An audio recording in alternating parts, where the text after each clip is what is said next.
sisters, today is the 13th of March 2020. So you and I know that across the globe there is a scare.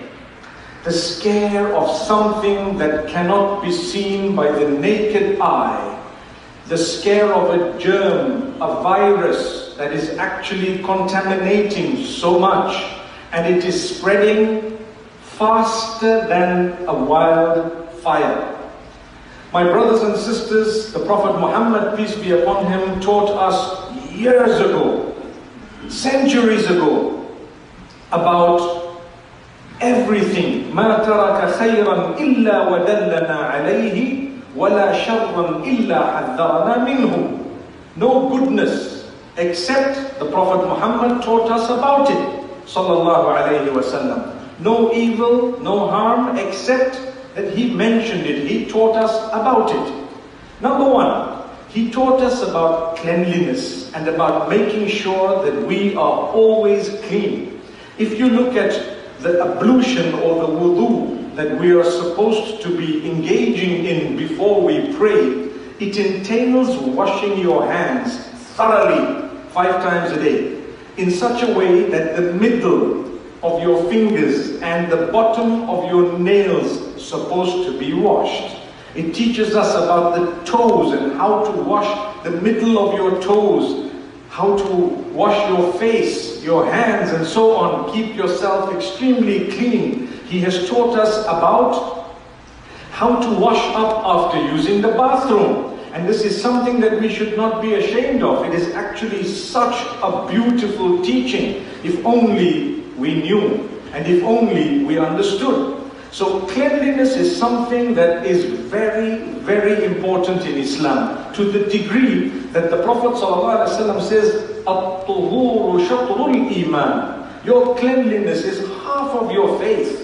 So much of importance given to it. And obviously, when we speak of cleanliness, the first thing that comes to the mind is the cleanliness that is physical, to do with your water, to do with your bathing, to do with, cleaning yourself, ensuring you're presentable, looking neat, etc. But it also includes cleaning your thoughts, cleaning your dealings, and cleaning everything else, your social living, and so on. All of that is included. But there is another thing that the Prophet Muhammad, peace be upon him, taught us. He said that if you hear of a plague in a certain land, don't go there. And if you are in a place where the plague there is an outbreak, then don't exit from it. In fact, in a narration, the Prophet ﷺ speaks about how a person who knows that his suburb has been affected by a plague and decides to leave it, running away from it, he is like a person who ran away from a war zone when he was supposed to defend his own nation. So he says, you don't run away. The reason is, you won't be able to tell if you are affected or contaminated. And if you don't know, chances are there is a possibility that you are. And if you were, you would be carrying it to other places. So this whole concept of quarantine is actually from the Sunnah and the teachings of the Prophet Muhammad, peace be upon him, more than 1400 years back, when he says, if you're affected, you don't leave and you don't let anyone come in. Amazing. My brothers, my sisters, we know that the world has become a global village. We know that because of communication and transport at a very advanced stage, this virus has flown from the east to the west, from the north to the south. There were people at the beginning saying that perhaps it's a hoax, maybe it is nothing serious, perhaps it is something that people don't need to worry about, it's just an ordinary flu. All that in its place. The reality is, it is spreading, people are dying. Let's look at what's happening on the ground. Huge nations have decided no more flights coming in or out from many countries of the globe. People are in quarantine. Not just ordinary people on the streets, but no matter who you are. My brothers and sisters, it's your duty to take it seriously. Thank Allah that today we are seated here in this masjid for Salatul Jumu'ah. Thank Allah. Alhamdulillah ala dhalik. Do you know that there are places that have stopped the salah in the masjid simply because of contamination from the masajid and contamination from places of worship. Now one might say, I'm a Muslim, I'm taught to read the dua, Bismillahi alladhi la yadurru ma'asmihi shay'un fil ardi wala fis samai wa huwa as-sami'ul alim. The meaning of which is, I am taking the name of Allah, in the name of Allah, with whose name nothing in the skies or on earth can harm at all. Nothing's going to harm me. He is indeed the all-hearing, the all-knowing. So they say, once I say this prayer 3 times, which by the way is a sunnah, you must say the prayer. It is important to say that dua and many other duas. But that does not mean that you don't do what is known as al-akhd bil-asbab.